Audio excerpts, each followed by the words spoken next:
with Walker Buehler. First question for Walker. We can start with Kirsten, front left. Walker, when you look at the first two games, what were you seeing from the Mets? And I guess, has that had any impact on just kind of your game planning for your outing tomorrow? Not necessarily. Obviously, Jack kind of put the blueprint out there in a way and kind of put on a clinic in game one. And then obviously we were kind of, hodgepodging it together in game two. So some different stuff to look at, but doesn't change a whole lot for me. I know before your NLDS start, we were talking about how when you looked at the regular season, it was about kind of just building blocks, but that goes away and come October. What is just kind of the approach for you going into this start? And do you feel like you have just personally kind of reached another level as to where you like to be, especially in October?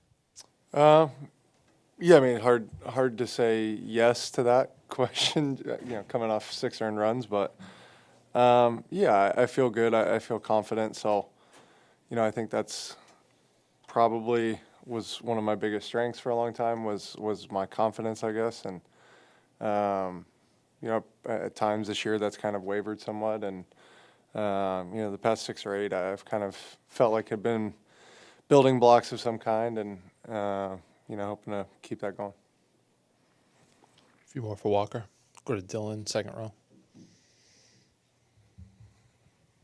Walker, when you talk about like your confidence wavering and stuff, and right during the regular season there were periods where the results just kind of didn't come. Like, where would you go to, I guess, like mentally, to kind of convince yourself, this is still in there, I can do this?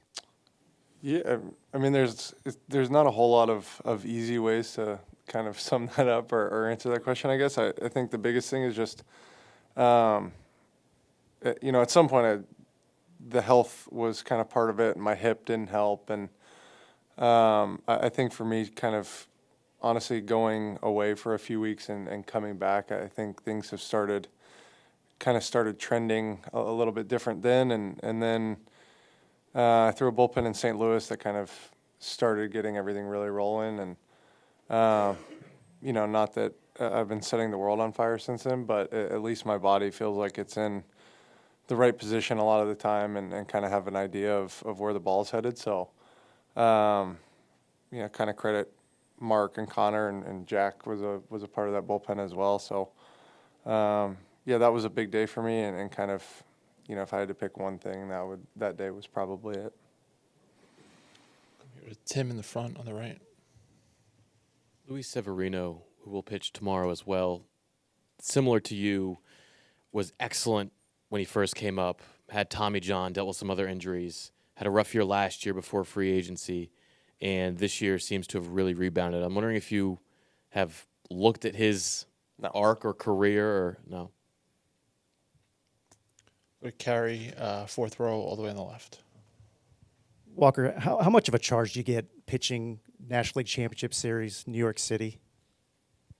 Every playoff game is huge, man. I think the round is less important. I think it being the second series for us, meaning that we advanced, makes it bigger. I don't think it being the NLCS is kind of the thing for me. It's another game that I get to pitch with our team, and obviously, the East Coast, West Coast, LA, New York thing is pretty cool, and I imagine it's going to be rocking here tomorrow. So that's what excites me more than anything is the noise and the excitement, and that kind of live or die feeling on every pitch is something that I've really kind of grown to love. Come up here in the front on the right side. I see you wearing a kneecap and long sleeve. And tomorrow it's 8 o'clock start and it's a 50-ish degree. How the temperature may affect your warm-up and preparation? I love pitching in the cold, personally. I don't know why or how. When I was in college, we ended up, I think I had 10 starts. The first 10 starts, I had 6 that were under 30 degrees one year. So definitely something that I've kind of been used to or used to be used to, I guess. Pitching in LA makes it a little bit difficult. But the cold is something that I've always kind of liked.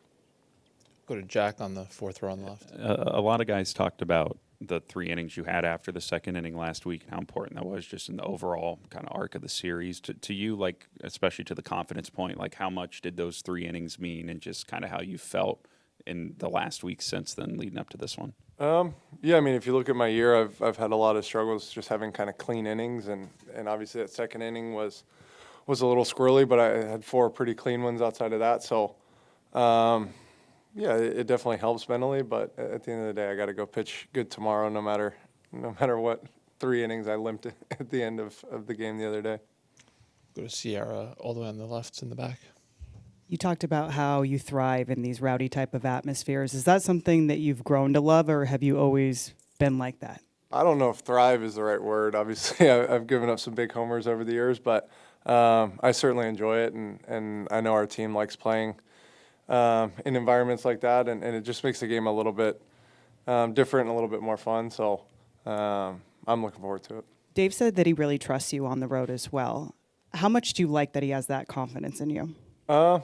You know, we talked about it before my last start, the big game thing or pitching in kind of moments like this or on the road or whatever you want to call it, I think is, for me, the most important thing about being a teammate or a starting pitcher is that your team trusts you in tough spots. And you know, it's humbling and a really big compliment for me to hear that from some of the guys. Last one's for Walker. Go to Mike in the back row. Walker, I know the Mets have a deep lineup with plenty of dangerous hitters, but I'm sure you're also well aware of, you know, what a charge Francisco Lindor in particular has provided for them, especially lately. How do you balance, you know, the importance of that first at bat of the game against him, and you know, other at bats, key situations with him, or leading off an inning, versus, you know, not spending, I guess, too much emphasis on that, knowing that you need to get through an entire lineup and not get so wrapped up in getting one particular hitter out to slow them down?